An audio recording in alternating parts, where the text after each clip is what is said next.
전능으로의 초대. 기도의 유익이 무엇인가? 범사에 많다.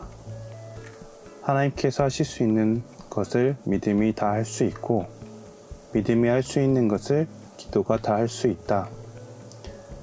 물론 그렇게 되려면 기도가 믿음으로 드려져야 한다. 기도로의 초대는 전능으로의 초대인데, 그것은 전능하신 하나님께서 기도를 통해 우리의 일에 개입하시기 때문이다. 하나님께 불가능한 것이 없듯이 믿음으로 기도하는 사람에게는 불가능한 것이 없다. 이 세대는 믿음을 지닌 사람들이 기도로서 이룰 수 있는 모든 것을 아직 다 보지 못했다. 조지 뮬러는 믿음은 사용할수록 성장한다 라는 유명한 말을 남겼다. 큰 믿음을 갖길 원하는가? 그렇다면 현재 가지고 있는 작은 믿음을 자꾸 사용하라. 경건한 마음으로 기도하면서 믿음을 사용하면 그 믿음은 날마다 자랄 것이다.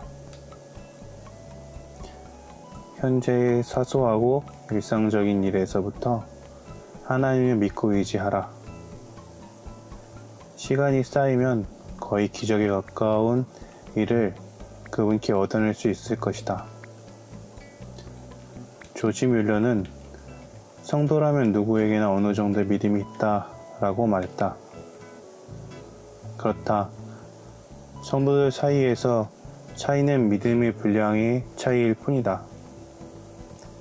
믿음이 적은 사람은 믿음을 사용하지 않았기 때문에 늘 적은 믿음에 머물러 있는 것이다.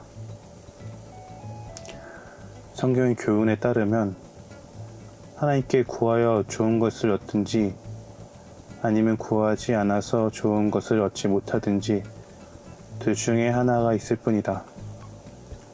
그러므로 이제부터 우리가 어떻게 해야 할지가 아주 분명해졌다. 우리의 선택은 기도하는 것밖에 없다. 응답을 받을 때까지 구하고 또 구하는 것이다. 하나님께서는 믿음으로 구하는 하나님의 자녀들을 위해 능력을 베풀기 위해 기다리신다. 이 세상은 하나님이 개입하지 않으시면 문제가 해결될 수 없을 만큼 절망적 상태에 빠져 있다. 우리가 기도하지 않으면 하나님께서 실망하시고 세상도 실망한다. 기도하지 않는 어리석음을 범하지 말자. 구약의 욥기에 따르면 회의주의자는 경멸하는 말투로 전능자가 누구이기에 우리가 섬기며 우리가 그에게 기도한들 무슨 소용이 있으랴 라고 말한다. 회의주의자의 이런 말투를 볼 때 우리는 그의 질문이 수사의 문문이라는 것을 알 수가 있다. 빌라도가 그랬던 것처럼 그도 자기 질문에 대한 대답을 기다리지 않는다. 자기의 생각이 확실히 옳다고 믿기 때문에 그는 대답조차 들을 필요가 없다는 듯이 경멸적인 질문을 던지고 만다.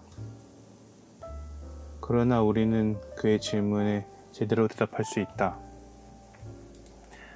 하나님께서 그 대답을 내어놓으셨고 역사상 여러 시대들이 그분의 대답에 아멘이라고 화답했다.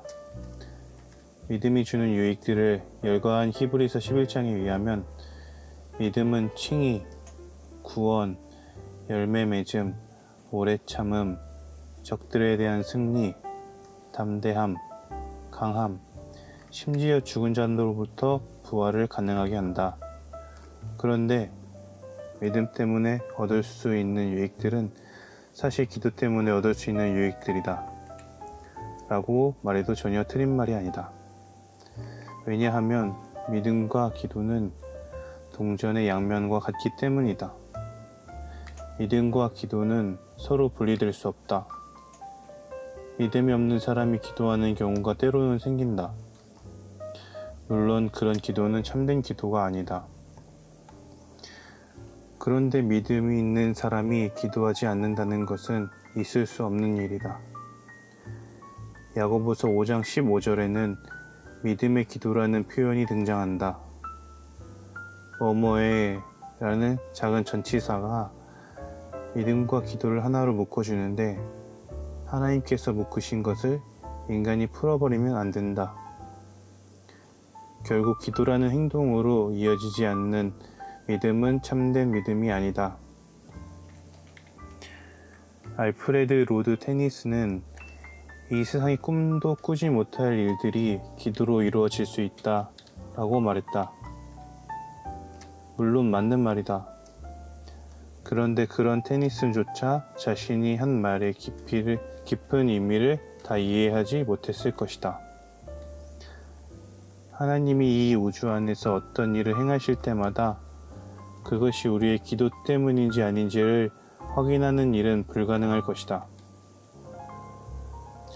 하지만 하나님이 이 땅에서 살아가는 우리를 위해 이루시는 모든 것이 기도 때문이라고 말해도 틀린 말은 아니다. 이것은 성경에 기록된 기도의 사건들을 조금만 읽어보아도 쉽게 알 수 있는 사실이다.